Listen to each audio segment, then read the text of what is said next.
Future city development authority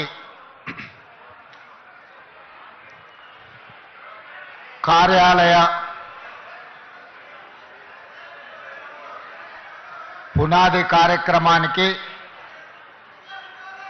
అదేవిధంగా కొంగర కలాన్ నుంచి ఆమన్గల్ వరకు దాదాపుగా 45 కిలోమీటర్లు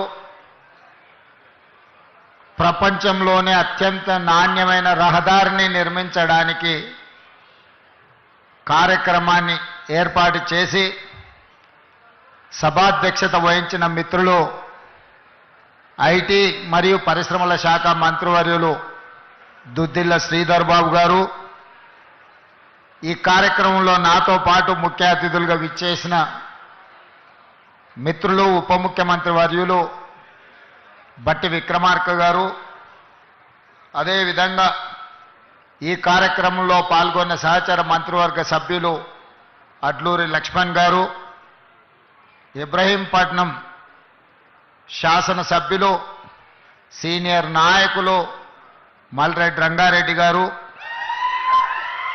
ఈ కార్యక్రమాన్ని ఏర్పాటు చేయడంలో క్రియాశీలక పాత్ర పోషించిన మీ అభిమాన నాయకుడు కేఎల్ఆర్ గారు,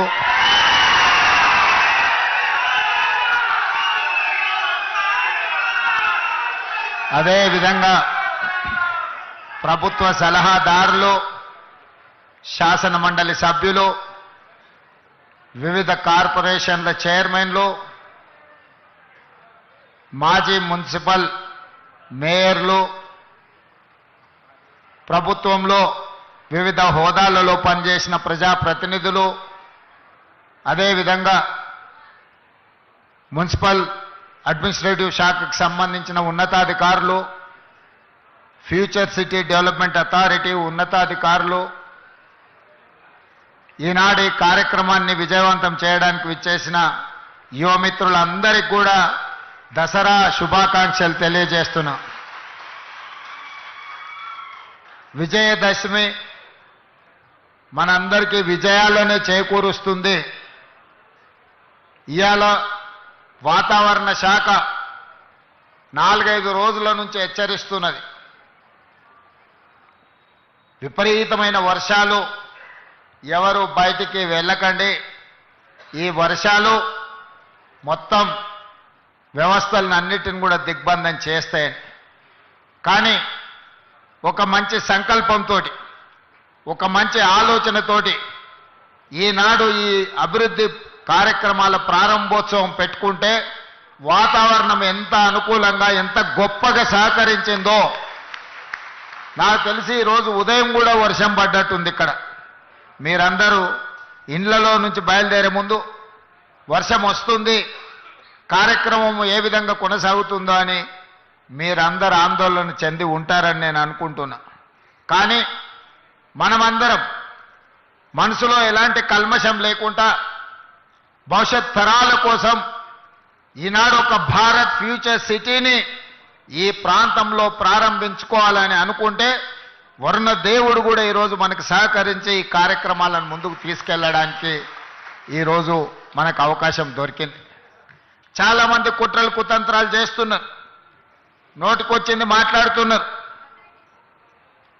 చెయ్యకూడని రాద్ధాంతం చేయడమే కాదు, ఎన్నో రకాల ఆరోపణలు చేస్తున్నారు. ఇక్కడ రేవంత్ రెడ్డి గారికి ఓ భూములు ఉన్నాయి, ఆయన కోసం నగరం కట్టుకుంటుండని. మీ అందరికీ తెలుసు, ఒకవేళ భూమి ఉంటే తెలియంది కాదు, ఇదేమి రహస్యంగా ఆశ పెట్టుకునే వజ్రాలు కావు, ఎక్కడో లాకర్లో పెట్టుకొని. భూమి ఉంటే భూమి మీదనే ఉంటుంది, భూమి ఉంటే దానికి రెవెన్యూ రికార్డు ఉంటుంది. ఈరోజు నేను నా గురించో నా సహచార మంత్రివర్గ సభ్యుల గురించో నేను ఆలోచన చేయడం లేదు. ఇంకా ఒక మాట చెప్పాలంటే, ఈనాడు బతుకున్న మన కోసం కాదు, రేపు భవిష్యత్తులో పుట్టబోయే మన పిల్లలు, వాళ్ళ పిల్లలు, వాళ్ళ పిల్లలు, వాళ్ళ ఫ్యూచర్ కోసం నేను ఈరోజు ఆలోచన చేస్తున్నా. పెద్దలు బట్టి విక్రమార్క గారు చెప్పినట్టు 436 సంవత్సరాల క్రితం కులీ కుతుబ్ షాహీ గారు హైదరాబాద్ నగరానికి పునాది రాయి వేసినప్పుడు చెరువుల్లో, నదుల్లో ఏ విధంగా అయితే చేపల సమూహం ఉంటుందో నా హైదరాబాద్ నగరంలో కూడా ప్రజలు ఆ విధంగా ఉండాలి, పెంపొందాలి అని కోరుకున్నాడంటే 436 సంవత్సరాల క్రితం కులి కుతుబ్ షాయి వేసిన పునాది రాయి ఈరోజు మా నగరం గొప్ప నగరం హైదరాబాద్ నగరం మాకుందని మనం గర్వంగా చెప్పుకునే పరిస్థితులు ఈరోజు మనకు వచ్చినాయి. ఆ తర్వాత నిజాం నవాబ్ 220 సంవత్సరాల క్రితం సికింద్రాబాద్ ప్రాంతాన్ని అభివృద్ధి చేస్తే ఈరోజు జంట నగరాలుగా హైదరాబాద్ సికింద్రాబాద్ ఉన్నది అని చెప్పి ఈ దేశం ముందు తలెత్తుకొని నిలబడే ఒక గొప్ప గర్వకారణం ఈరోజు మనకు వచ్చింది. అంతటితో ఆగలే అభివృద్ధి. ఆనాడు చంద్రబాబు నాయుడు గారు, డాక్టర్ వైఎస్ రాజశేఖర రెడ్డి గారు మాకెందుకులే మేము ఉన్నప్పుడు ఏదో కాలం గడిపేస్తే చాలు అనుకొని ఉంటే ఇవాళ సైబరాబాద్ వచ్చి ఉండేది కాదు, హైటెక్ సిటీ కట్టి ఉండేవాళ్ళు కాదు, ఔటర్ రింగ్ రోడ్ ఈరోజు మన కళ్ళ ముందల ఉండేది కాదు. ఈరోజు శంషాబాద్లో అంతర్జాతీయ ఎయిర్పోర్టు ప్రపంచంలోనే వన్ ఆఫ్ ద బెస్ట్ ఎయిర్పోర్ట్గా గుర్తింపు పొందింది అని అంటే ఆనాడు ఆ నాయకులు కూడా ఒక ఆలోచన చేయబట్టే ఈరోజు ఫార్మాలో మనం ప్రపంచాన్ని శాసిస్తున్నాం, ఐటీ రంగంలో ప్రపంచంతో పోటీ పడుతున్నాం. సిలికాన్ వ్యాలీలో ఈరోజు మన పిల్లలు గొప్ప గొప్ప పొజిషన్లో ఉన్నారు అని అంటే ఆనాటి నాయకులు ఒక ప్రణాళికబద్ధమైన ఆలోచన చేసిండ్రు కాబట్టి ఈరోజు ప్రపంచంతో పోటీ పడగలుగుతాం. అందుకే మిత్రులారా, గతం నుంచి భవిష్యత్తుకు పునాదులు వేసుకోవాలి.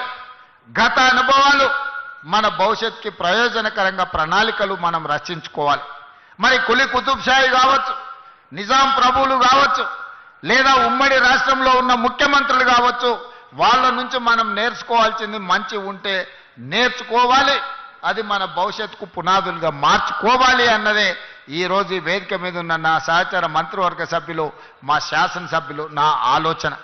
ఈరోజు భారత్ ఫ్యూచర్ సిటీ మన భవిష్యత్ తరాల కోసం, మన భవిష్యత్ తరాలు ఈరోజు మనము మాట్లాడితే మన వాళ్ళు అప్పుడప్పుడు మిత్రులు చెప్తుంటారు న్యూయార్క్ అద్భుతంగా ఉంటుంది. అవును, బాగానే ఉంటుంది న్యూయార్క్. ఆ తర్వాత చెప్తారు జపాన్లో టోక్యో చూడాలి, ఆహా అంటారు. అవును, అద్భుతంగా ఉంటుంది. కొంతమంది మిత్రులు సింగపూర్ పోయొచ్చి అసలు సింగపూర్ ఉంటుంది చూడాలన్నా అని చెప్తారు, అది బాగానే ఉంది. మీరు అందరు చాలా మంది దుబాయ్ చూసిటారు, అబ్బా దుబాయ్ ఉంటుంది కదా అని మీరు చెప్తారు.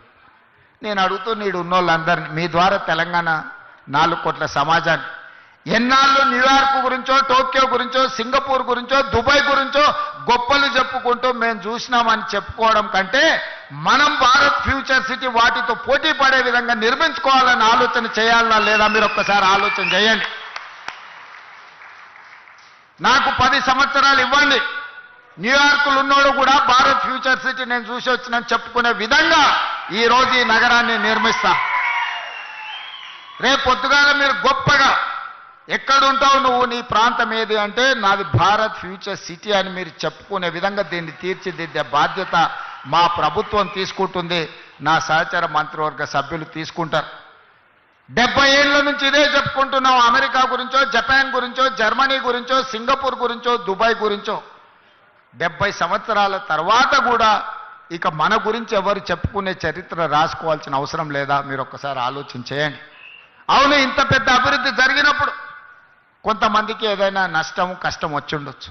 వాళ్ళ నష్టాన్ని కష్టాన్ని అర్థం చేసుకొని వాళ్ళని ఆదుకునే బాధ్యత మా ప్రభుత్వం చేస్తుంది.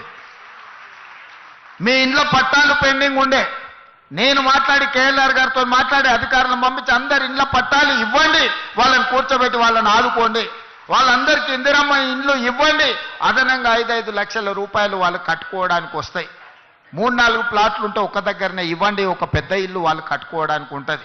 వాళ్ళకి హాస్పిటల్ ఇవ్వండి, వాళ్ళకి అడ్వాన్స్ టెక్నాలజీ సెంటర్ ఇవ్వండి, వాళ్ళ పిల్లలకు సాంకేతిక నైపుణ్యాన్ని పెంచుదాం, వాళ్ళ పిల్లలకు ఈ భారత్ ఫ్యూచర్ సిటీల్లో ఉద్యోగ ఉపాధి అవకాశాలు కల్పిద్దామని చెప్పి నేను మా మంత్రులకు సూచన చేసిన. మిత్రులారా, ఇవాళ ఒక గొప్ప నగరాన్ని నిర్మించడానికి, ఒక్క గొప్ప నగరానికి ఏముండాలి? రోడ్డు ఉండాలి, తాగడానికి నీళ్ళు